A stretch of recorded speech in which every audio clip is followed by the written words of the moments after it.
kasih. Bismillahirrahmanirrahim. Assalamualaikum warahmatullahi wabarakatuh.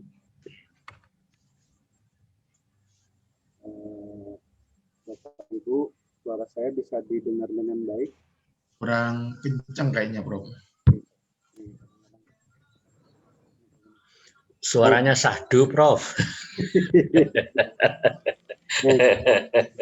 Takut ngantuk nanti. Baik, lebih keras? Sip, bagus. Bagus ya, oke. Ya. Alhamdulillah, wassalatu wassalamu ala rasulillah, la haula wa la quwwata illa billah wa barakatuh. Bapak-bapak dan ibu-ibu yang saya hormati, terutama Pak Ahmad Jabari sebagai sekretaris Basarnas, dan rekan saya Pak Ajar, dan ini juga ada teman satu kampus nih, Pak Nur Huda, rekan kami, teman jalan-jalan nih Pak Said Munji. Alhamdulillah bisa ketemu meskipun terbatas via Zoom. Saya ditugasi oleh Pak Azhar, oleh Basarnas, untuk menyampaikan materi tentang kalau dilihat di sini judulnya itu perkembangan fatwa ya, perkembangan fatwa DSN MUI sebagai hukum material ekonomi syariah di Indonesia. Ini saya jadi waktu di S1 ya, jadi ada hukum formil, hukum material gitu, terus ada hukum material, ada hukum terapan, nih kerjaannya Pak Said Munji dulu yang nggak jadi undang-undang. Tapi apapun istilahnya ya, apapun istilahnya, kira-kira pokoknya hari ini saya akan mencoba menjelaskan apa yang saya tahu tentang perkembangan fatwa DSN MUI. Bapak Ibu sekalian, kalau dilihat, saya ingin semacam menyederhanakan dulu. Ini bahan kemarin saya coba sampaikan ulang pada saat kita rapat koordinasi dengan KNEKS, dengan Wapres, dengan Menteri Keuangan, Menteri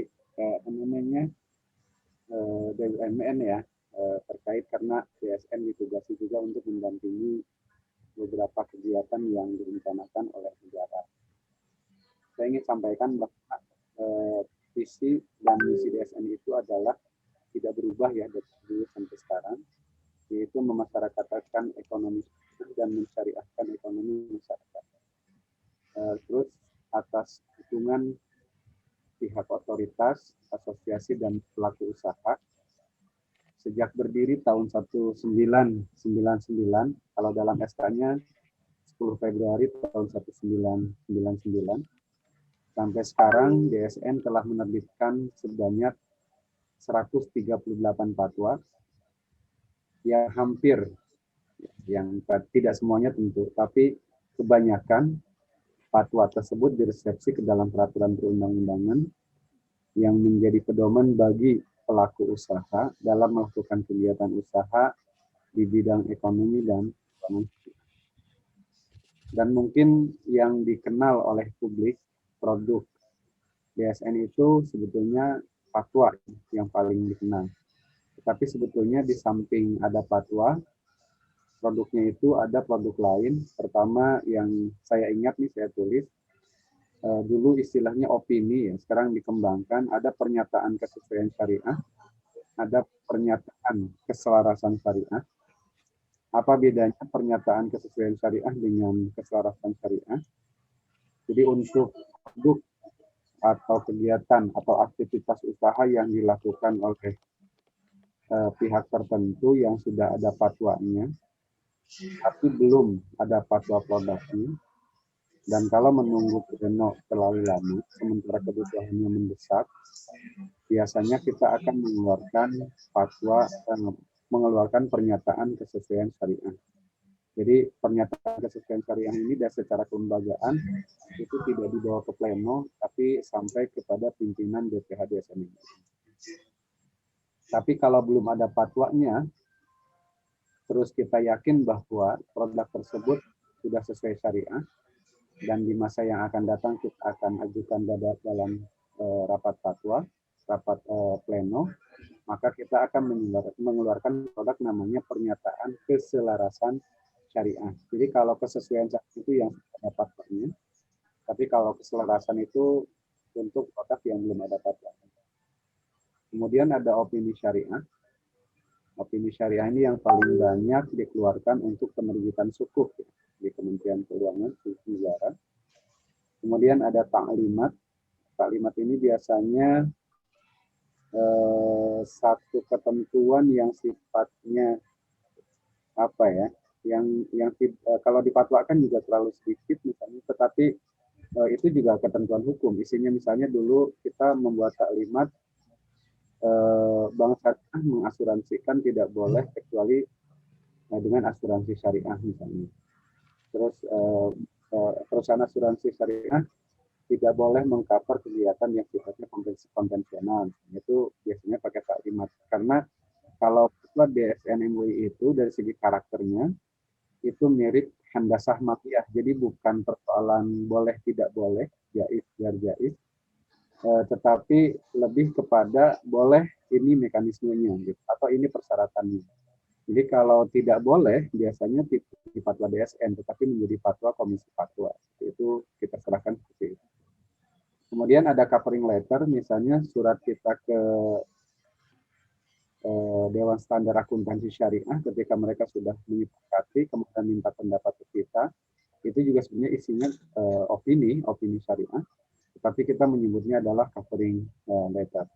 Jadi kalau dari segi produk yang saya ingat, ada 6 atau 7 produk, bahkan mungkin 10 ya, tapi yang saya ingat yang saya tulis seperti ini.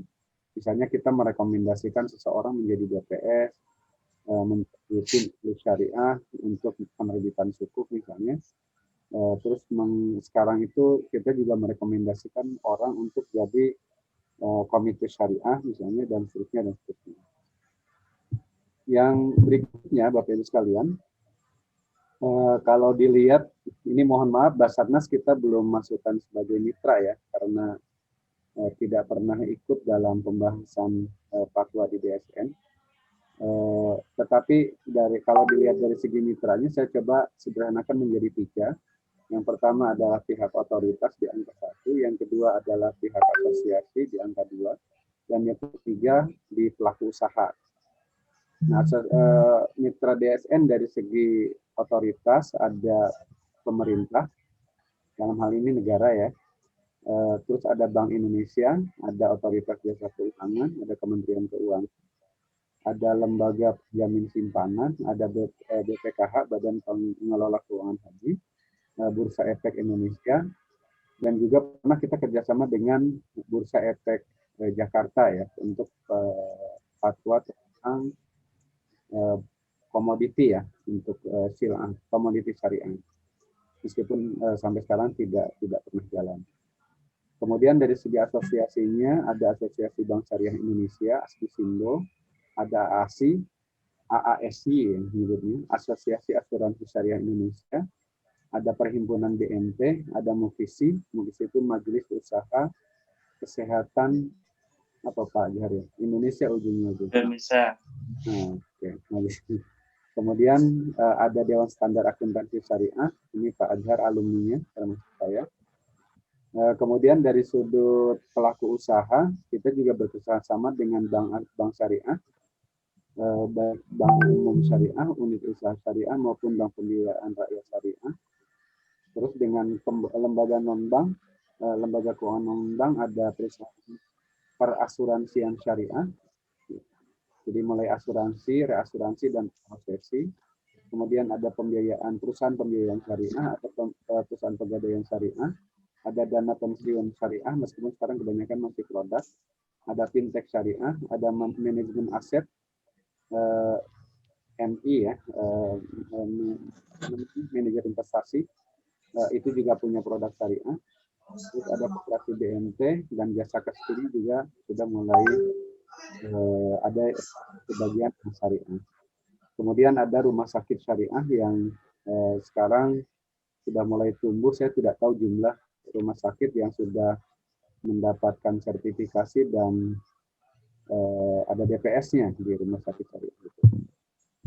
Nah, kemudian Bapak Ibu sekalian, kalau kaitannya dengan hukum material, Kira-kira memahaminya seperti ini, saya menyebutnya transformasi produk DSN ke dalam hukum nasional. Jadi kalau dari sisi DSN-nya itu ada fatwa, ada pernyataan kesesuaian syariah, ada pernyataan kesesuaian syariah, ada opini syariah, ada taklimat, ada kafring letter. Nah kemudian dari segi hukum negara dalam arti hukum nasionalnya, ada undang-undang, kita tahu sudah ada undang-undang perbankan syariah, ada undang-undang tentang SDSN, ada juga undang-undang secara tidak langsung juga terkait, ada undang-undang wakaf ya, karena kita juga ada wakaf asuransi, wakaf asuransi, ada wakaf manfaat investasi, ada sukuk wakaf, itu juga terinland juga ke kita undang-undang itu. Kemudian ada peraturan Bank Indonesia dan ada juga yang menjadi surat edaran Bank Indonesia. Ada yang menjadi peraturan OJK, ada yang menjadi peraturan Menteri Keuangan, terutama dalam hal penerbitan sukuk. Ada yang menjadi peraturan lembaga penjamin simpanan, dan ada juga yang menjadi standar akuntansi syariah. Nah, ketika fatwa atau turunannya atau apapun namanya menjadi peraturan yang di sebelah bawah ini, di sebelah kanan, dia itu biasanya ada media. Kalau di perbankan syariah itu ada namanya KPS, Komite Perbankan Syariah. Tapi kalau di OJK, ketika dibentuk Undang-Undang OJK, meskipun tidak secara eksplisit ditulis, pada zamannya Pak Mulyaman Hadad itu sempat dibentuk namanya KPJKS, Komite Pengembangan Jasa Keuangan Syariah.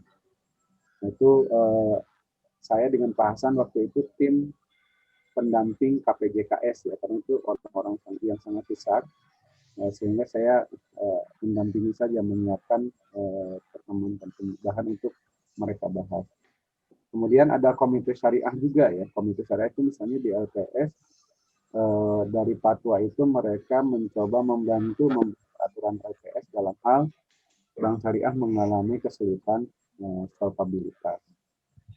Nah itu jadi tidak, kalau tadi disebut fatwa DSN itu sebagai hukum material, menurut saya itu agak ini juga ya Pak Azhar ya, agak hati-hati juga.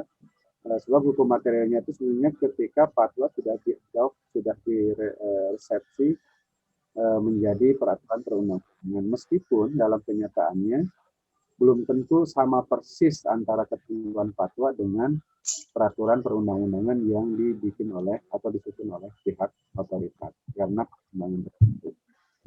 Nah, Bapak Ibu sekalian, sekarang kalau misalnya dari sudut keilmuan, saya mencoba menyederhanakan transformasi produk DSN ke dalam hukum nasional itu. Kalau kita mempelajari fatwa DSN, ilmunya sebetulnya yang kita perlukan adalah ilmu tentang fikih muamalah maliyah dan ilmu fatwa. Yang ini secara akademik belum terlalu berkembang, ada tetapi belum kita tekuni secara khusus. Karena di sini sebetulnya dari sudut literatur, sebagaimana ketika kita diskusi dengan Mahkamah Agung, kerjasama dengan Mahkamah Agung, saya mencoba menyampaikan awal penyampaian tentang ilmu sinaatil fatwa. Bagaimana ilmu tentang membuat fatwa. Itu cukup rumit juga dan belum ada yang menekuni untuk konteks Indonesia. Tapi dari segi literatur, di rumah saya ada sekitar 5 atau 6 kitab yang menjelaskan tentang sinaatil fatwa. Yang kedua, ketika fatwa DSN menjadi peraturan perundang-undangan, berarti diperlukan ilmu tentang ada dua ilmunya, ya. Ada ilmu perundang-undangan dan ada ilmu teknik perundang-undangan. Saya dulu ketika dengan almarhum Profesor Uswa Hasanah sering ke BPHN, kita menemukan juga di sana ada literatur istilahnya itu ilmu teknik perundang-undangan. Jadi bagaimana fatwa berubah menjadi peraturan. Nah, pada saat implementasi, jadi ini ada hukum terapannya. Kemudian kita produknya itu menjadi kontrak syariah, ya akad-akad kontrak itu akta gitu. Maka ilmu yang diperlukan itu adalah ilmu akad. Nanti saya jelaskan di belakang. Yang kedua sebetulnya ilmu tentang akta. Ini mohon maaf, ilmu akad dan kontrak syariah ini tumpang tindihnya ilmu akad syariah dan ilmu akta syariah gitu. Jadi ada keahlian membuat akta. Jadi kalau kemarin di Basarnas kita merancangkan keahlian membuat keputusan Basarnas, maka sebetulnya ini salah satu pekerjaan sendiri bagi law officer di perusahaan. Mereka terlatih juga membuat akta syariah. Nah, kemudian kalau terjadi sengketa, berarti harus ada penyelesaian sengketa, meskipun ini tidak boleh diharapkan, sebagaimana Pak Juhari tadi sampaikan. Itu berarti kita memerlukan hukum acara atau hukum formil secara syariah. Yang ini juga belum banyak tersentuh, Bapak Ibu sekalian. Mungkin sumbangsih dan tenaga bapak-bapak boleh dicurahkan juga di sini untuk membantu industri supaya tumbuh secara sehat dan benar. Karena seringkali dari segi fikih ada beberapa ketentuan, misalnya ketika turun dalam penyelesaian sengketa, kadang-kadang keputusan arbiter atau keputusan hakim bahkan. Saya kebetulan tahun kemarin baru selesai riset di Mahkamah Agung, timnya dengan Pak Hasbi yang sekarang jadi sekretaris Mahkamah Agung. Itu saya juga mendapatkan ternyata ada juga putusan pengadilan agama yang unik ya, yang nanti kita coba, kalau ada waktu kita bisa diskusikan. Kebetulan putusan itu juga ada di sini. Jadi kadang-kadang kita melihat, misalnya dulu ada perusahaan yang akadnya itu merobah, kemudian perusahaannya mengalami kesulitan dalam tanda kutip pilot, kemudian keputusan arbitrasenya ini untungnya bukan di Basar, di tempat lain, itu piutang bank syariah dijadikan modal, disertakan sebagai modal perusahaan penerima pembiayaan. Padahal kalau dijadikan modal berarti akan syirkah, dan kita tahu dalam syirkah tidak boleh roksul mal atau modal usaha dalam bentuk piutang, dalam bentuk duyun, itu nggak boleh. Nah, begitu juga mungkin banyak ya hal-hal yang menurut saya belum tergali, yang secara akademik kalau bapak-bapak, ibu-ibu punya waktu dan kemampuan dan kemauan, itu bisa berkontribusi di sini, yang terutama aspek-aspek syariah, aspek fikihnya, yang misalnya tentang teori akad amanah apabila sengketa fal kaulu amin gitu. Jadi itu yang belum tergali secara lebih detail. Nah, Bapak Ibu sekalian, saya ingin menyampaikan dulu secara akademiknya sebelum sampai ke fatwa. Jadi kalau kita membaca fatwa DSN, sebetulnya ilmunya itu adalah kita harus tahu tentang muamalah. Nanti apa yang tidak tertulis di fatwa secara aturan, maka dia tunduk atau patuh pada ketentuan fikih muamalah. Nah, Bapak Ibu sekalian, kalau kita lihat ruang lingkup fikih muamalah, yang pertama itu adalah berkaitan dengan ma'qud, dengan ma'qud alaih atau objek akad. Objek akad itu misalnya kita harus menjelaskan apa sih bedanya antara harta dengan benda. Meskipun dalam bahasa hukum kita kadang-kadang disatukan ya menjadi harta benda. Padahal secara fikih antara harta dengan benda itu ternyata berbeda. Karena kalau benda itu berdiri sendiri, tapi kalau harta secara fikih itu sudah menyangkut konsep hubungan antara perilaku psikis ya, hubungan antara psikologis manusia dengan benda. Makanya ada kata kuncinya namanya hub atau gandrung dalam bahasa kita, mailah atau kecenderungan. Jadi kalau yang benda yang digandrungi oleh manusia, dicintai oleh manusia, itu biasanya disebut dengan harta. Tapi kalau tidak dicintai oleh manusia, ya dia disebut dengan benda saja. Nah, jadi saya mencoba menyederhanakan bahwa harta itu pada hakikatnya adalah benda, cuma kalau dia dicintai dan digandrungi manusia, maka benda itu kemudian disebut dengan harta. Dan saya cek di dalam ilmu akuntansi, ternyata pengertian harta juga berbeda, tidak seperti dalam kitab fikih. Nah, harta dari segi fikih biasanya secara umum itu menyangkut harta yang halal dan haram. Harta haram itu ada yang, kalau yang halal itu yang halal itu artinya harta yang mubah ya, yang tidak terlarang gitu. Nah, kemudian kalau harta haram itu ada haram li dzati karena substansinya, dan juga ada haram li ghairi. Haram li ghairi itu bisa jadi karena cara mendapatkannya, misalnya mencuri, bisa jadi dengan cara karena pengelolaannya, misalnya investasi di sektor bank ribawi misalnya, atau di perusahaan ribawi, atau cara konsumsinya, misalnya konsumsinya tidak sesuai syariah, itu bisa jadi di. Nah, kemudian Bapak Ibu sekalian, kalau terkait dengan harta ini sama hampir mirip kalau kita belajar ilmu hukum ya. Jadi ada benda berharga tidak berharga, tetapi berharga tidak berharga dalam fikih itu beda dengan berharga tidak berharga dalam ilmu ekonomi. Karena kalau dalam ilmu ekonomi berharga tidak berharga itu terkait dengan ketersediaan suatu benda oleh alam dikaitkan dengan kebutuhan manusia. Tapi kalau dalam ilmu fikih yang disebut berharga itu artinya mutakawam, yang boleh dimiliki. Kalau biar mutakawam itu tidak boleh dimiliki. Jadi Pak Azhar punya 1000 ekor babi, itu tidak bisa dihitung bahwa dia memiliki harta. Kalau babi satunya 1 juta, punya 100 ekor berarti 100 juta. Nah, itu tidak bisa jadi harta karena babi tidak boleh dimiliki oleh seorang muslim. Kemudian benda yang ada padanannya, ada mal misli, ada mal qimi. Kemudian ada mal mankul, ada mal ghairu mankul atau mal ikor ya, benda bergerak tidak bergerak. Terus ada mal istihlaki dan ada mal istimali, ada benda yang tidak bisa diambil manfaatnya kecuali dengan cara dihabiskan. Dan ada yang istimali, tidak habis karena dipakai. Jadi ini nanti kaitannya dengan apakah benda itu bisa diwakafkan atau tidak.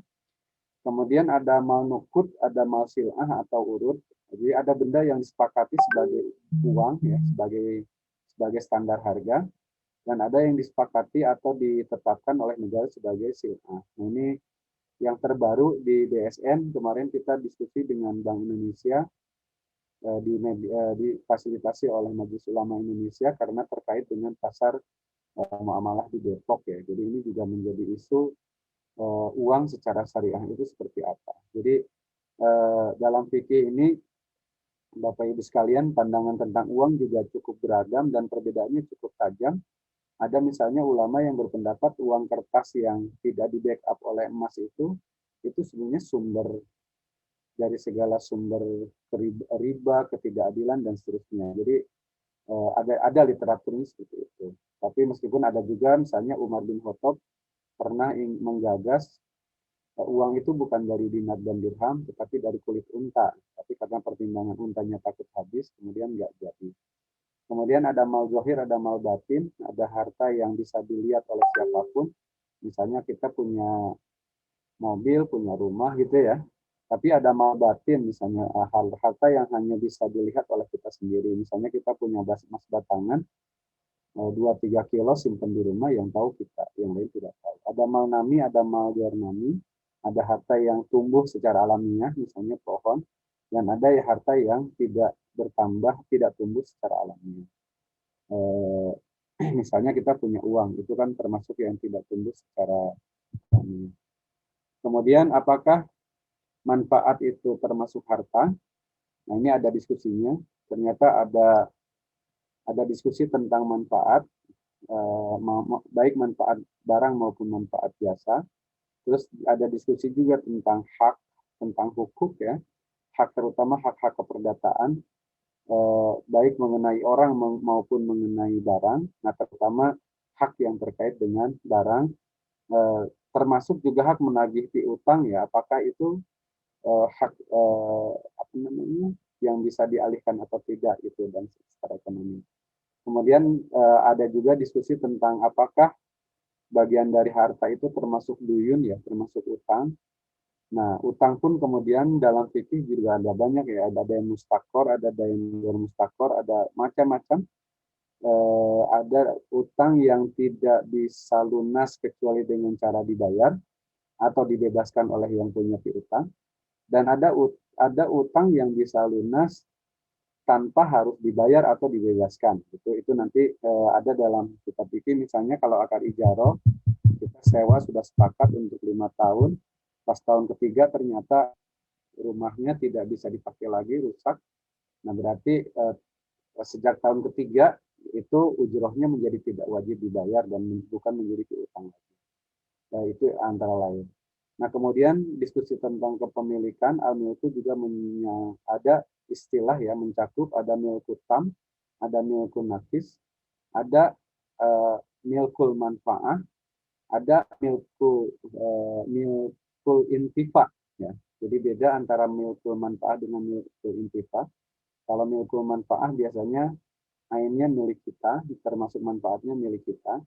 Tapi bisa jadi kita sebagai pemilik manfaatnya bukan sebagai pemilik ainnya. Misalnya akad ijaroh, sewa rumah, kita sebagai penyewa pemilik terhadap manfaatnya selama 3 tahun, tapi tidak sebagai pemilik terhadap rumahnya. Nah, kemudian ada segi lain, misalnya ada kepemilikan perorangan, ada kepemilikan umum, jadi ada milkul fardiyah, ada milkul jamaiyah. Nah, itu juga ada diskusinya tersendiri. Nah, kemudian ada yang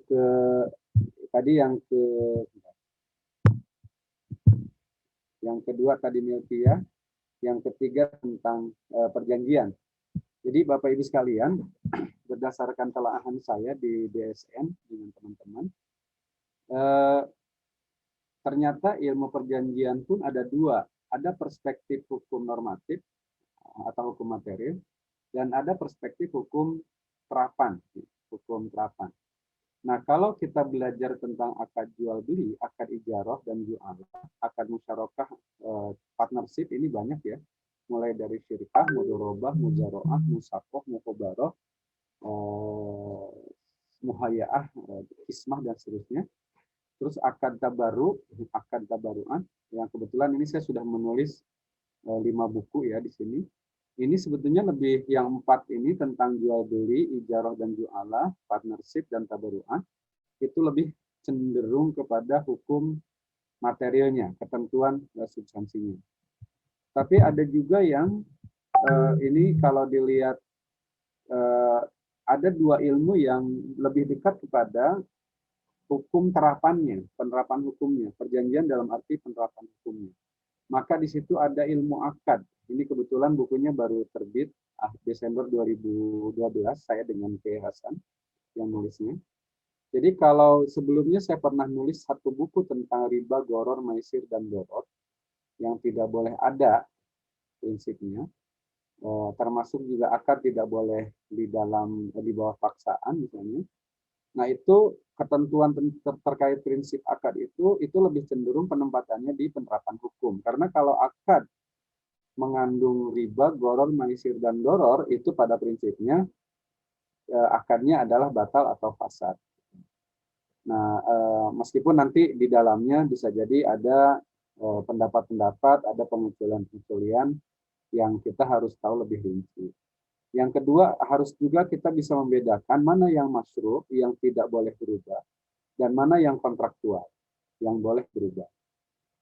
Nah, kemudian ada akad sebagai sumber perikatan, ada sigot akad dan penafsirannya, karena akad itu ada al-ibrah fil uqud bil alfaz wal mabani atau bil alfaz wal mabani atau bil maqasid wal ma'ani.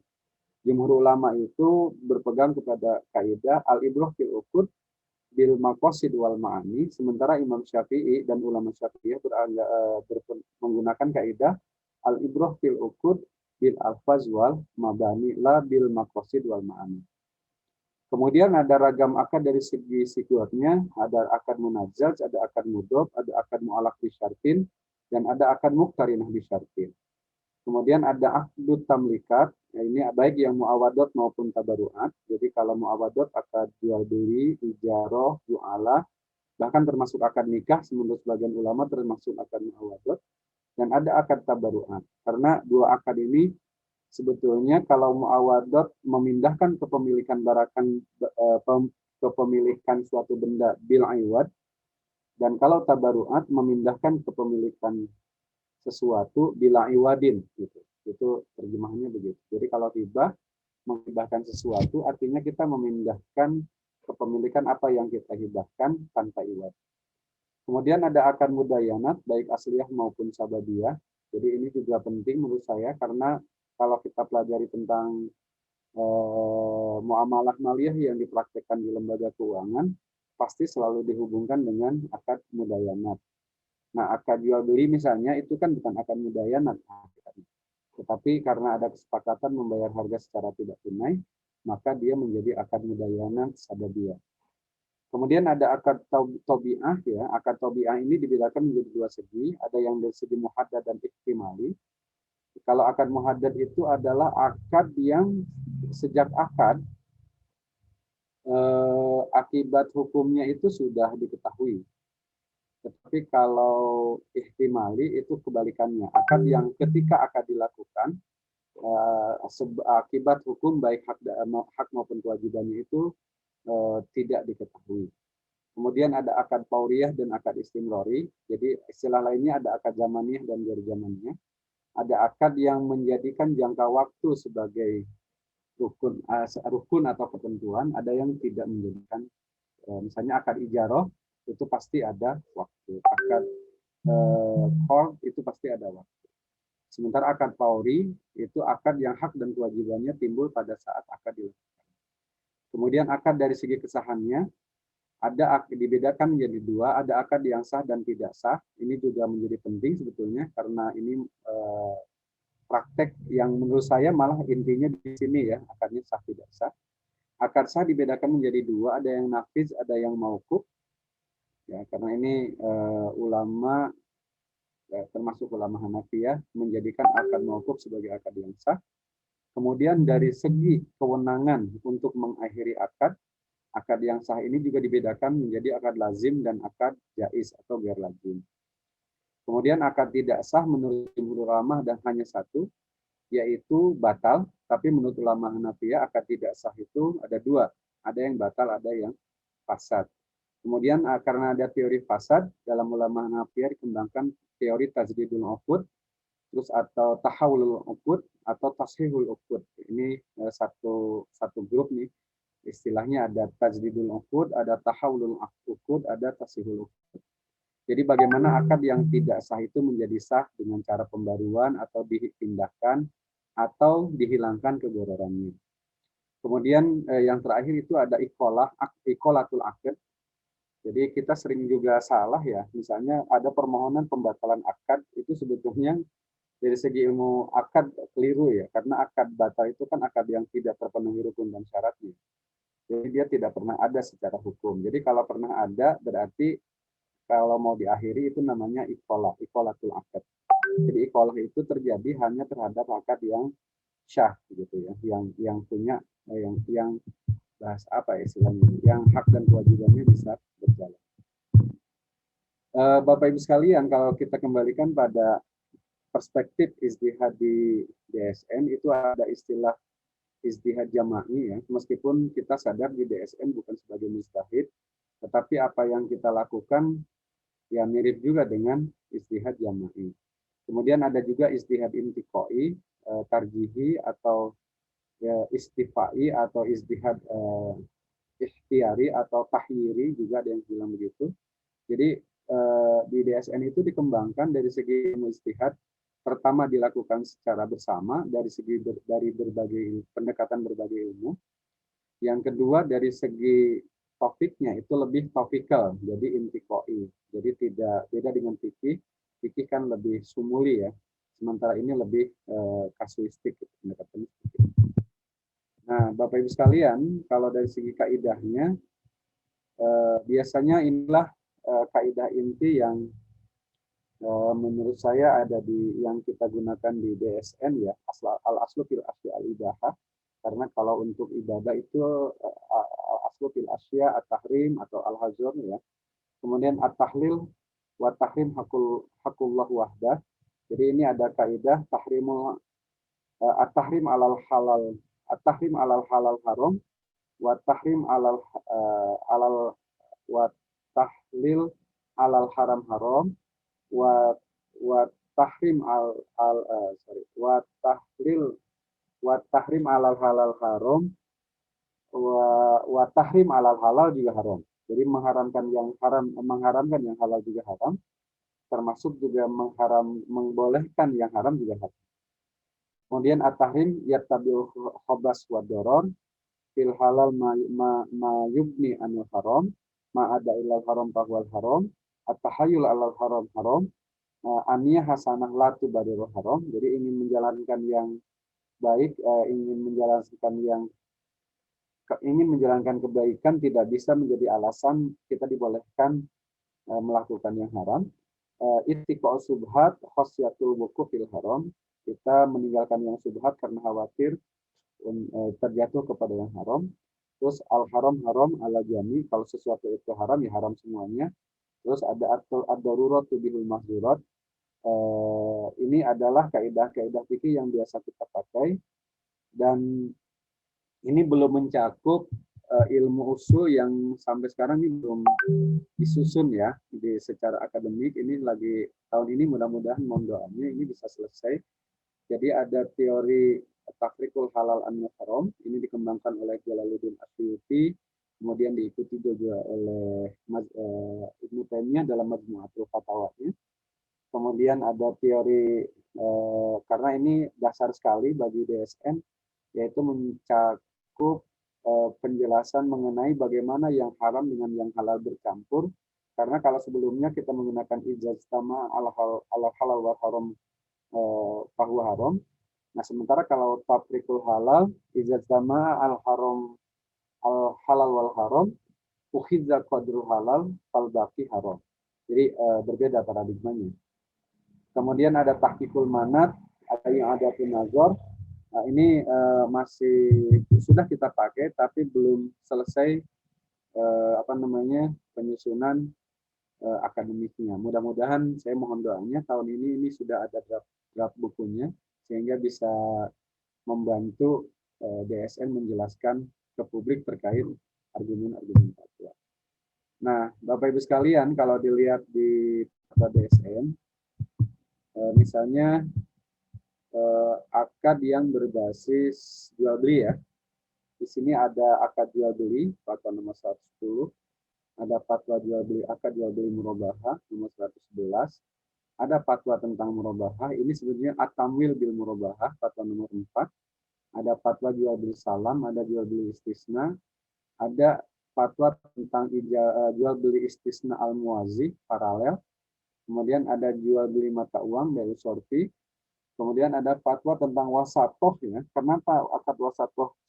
Fatwa tentang wasatoh saya kelompokkan di dalam kelompok jual beli karena ada di dalamnya ada bayu samsaroh. Jadi ada peran simsar gitu ya. Itu di fatwa itu. Meskipun ada juga akad yang lainnya di fatwa tersebut.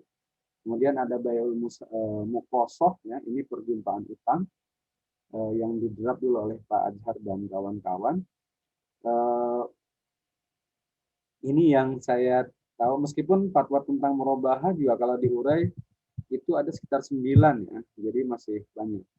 Kemudian ada fatwa yang terkait dengan akad ijarah dan muamalah, jadi ada fatwa tentang akad ijarah, fatwa 112, ada fatwa tentang pembiayaan ijarah, tamwil bil ijarah, itu fatwa nomor 9, ada fatwa tentang ijarah muntahiyah bitamlik, nomor 27, ada juga fatwa nomor 101 tentang akad ijarah mausufah fi dhimah. Terus ada akad ju'alah fatwa nomor 62. Terus ada fatwa tentang sukuk wakaf ya. Fatwa tentang sukuk wakaf itu di dalamnya ada akad al-hikr. Al-hikr itu adalah akad ijarah fi muddah tawilah. Jadi akad sewa untuk jangka panjang, karena ternyata akad ijarah itu lebih untuk jangka pendek. Kalau jangka panjang ulama Hanafi tidak mau lagi menyebutnya ijarah, tetapi menyebutnya hikr. Gitu. Akad tuker atau hikr. Ini bagiannya ada 2 di belakang. Kemudian ada akad yang berbasis syirkah mudharabah. Jadi ada fatwa tentang akad syirkah nomor 114. Ada fatwa nomor 119 tentang akad mudharabah. Kemudian nomor 7 ada pembiayaan mudharabah, nomor 8 pembiayaan musyarakah, fatwa nomor 50 akad mudharabah musyarakah, fatwa nomor 73 tentang musyarakah mutanakisah, kemudian fatwa nomor 91 tentang pembiayaan sindikasi at-tamwil al-masrofi al-mujamma, kemudian ada fatwa nomor 133 tentang akad musyarakah muntahiyah bitamlik, Sebetulnya ada kemarin kita diskusikan ya, menjelang tadi sudah disinggung, menjelang pembentukan BSI itu merger ya Pak Ajar ya. Ternyata merger juga ada akadnya sendiri. Ini kebetulan mungkin ke depan coba kita kaji. Dan memang kemarin waktu mau merger itu tidak ada yang meminta fatwa ya, jadi kita tidak apa namanya tidak fatwakan. Tetapi secara akad dalam literatur itu ada juga akad, ketentuan akad merger gitu itu ada. Nah kemudian kalau dihubungkan dengan akad tabaruat yang juga sudah kadang-kadang dikombinasi dengan akad ijarah, ada akad wakalah, ada akad kafalah, hawalah, rahan, ada hibah ya sebenarnya, tapi tidak ada khusus tentang hibah. Kemudian sekarang sudah dikembangkan ada akad hawalah bil ujroh, ada wakalah bil ujroh, ada kafalah bil ujroh, kemudian juga ada akad wakalah bil istismar. Jadi yang kalau sudah dihubungkan kayak gitu, maka ketentuannya menjadi kombinasi. Nah, terakhir Bapak Ibu sekalian, apa terkait produk itu, saya dalam catatan saya, ada fatwa tentang pedoman umum asuransi syariah, ada fatwa tentang penjaminan syariah, ada fatwa tentang PLDS, multi-level marketing, berdasarkan prinsip. Minum dulu. Ya, alhamdulillah, insyaallah. Dan sehat, Prof. Kemudian ada fatwa tentang metode perataan penghasilan, income smoothing. Ada fatwa tentang komoditi syariah, ini yang saya bilang tadi dengan JFX. Ada fatwa tentang keperantaraan, tentang calo, ini wasatoh. Terus ada fatwa tentang pedoman penyelenggaraan rumah sakit berdasarkan prinsip syariah. Ada fatwa tentang penyelenggaraan pariwisata berdasarkan prinsip syariah. Ada fatwa tentang uang elektronik. Dan ada fatwa tentang layanan pembiayaan berbasis teknologi informasi, ini fintech ya, berdasarkan prinsip syariah. Bapak Ibu sekalian, itu kalau dilihat dari segi fatwa dan dari segi ilmunya, saya kira ini hanya membuka saja Bapak Ibu sekalian. Jadi nanti yang paling rumit itu sepanjang pengetahuan saya terkait dengan akad, ketika kita tidak bisa menghindar dari al-uqud al-murakkabah, tentang multi akad. Itu juga butuh ilmu sendiri. Mungkin nanti kita pelan-pelan kita pelajari, sehingga karena kalau al-uqud al-murakkabah itu agak berbeda dengan akad mukhtalat Bapak Ibu sekalian. Kalau akad mukhtalat itu substansi yang digabungnya hilang, seperti hilang gitu. Tapi kalau akad murakkabah itu substansi akad yang digabung itu masih eksis gitu. Misalnya akad MMQ, musyarakah mutanafisah. Isinya itu ada akad syirkah, maka rukun dan ketentuan rukun dan syarat syirkah berlaku. Kemudian di dalamnya juga ada akad ijarah, maka di situ ada rukun dan syarat ijarah. Terus ada akad jual beli yang dilakukan secara bertahap, maka di situ berlaku ketentuan akad jual beli. Dan masing-masingnya itu harus terhindar dari goror. Jadi kalau ada ulama yang mengatakan akad murakkab itu tidak boleh, itu salah satu alasannya, di antara alasannya adalah goror. Kenapa goror? Karena misalnya dalam syirkah, ketika rumah menjadi milik bersama, itu menjadi ra'sul mal. Tetapi ketika akadnya ijarah, dia menjadi mahalul manfaat. Tapi ketika akadnya jual beli, dia menjadi mabi. Nah itu jadi satu barang yang sama, bisa menjadi ra'sul mal, bisa menjadi mabi, dan bisa menjadi mahalul manfaat. Nah itu saya kira pergeseran-pergeseran begitu harus kita cermati, karena misalnya kemarin waktu kita mendiskusikan tentang suku wakaf CWLS ya di Kementerian Keuangan, itu masih bagaimana harta wakaf uang, duit, di satu sisi dia sebagai mauquf atau mauquf bih, sebagai harta wakaf, tapi pada saat diinvestasikan dia sebagai ra'sul mal gitu.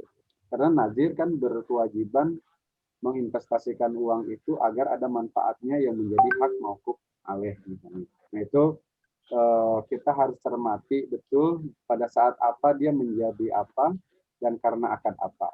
Itu yang menurut saya kita harus pelajari bersama-sama. Bapak Ibu sekalian, mungkin ini ya yang bisa saya sampaikan. Mohon maaf terlalu panjang, dan kalau ada pertanyaan atau kurang-kurang, saya mohon bantuan dari teman-teman yang bisa menjelaskan. Terima kasih. Hasbunallahu wa ni'mal wakil, ni'mal maula wa ni'mal nasir. Wassalamualaikum warahmatullahi wabarakatuh.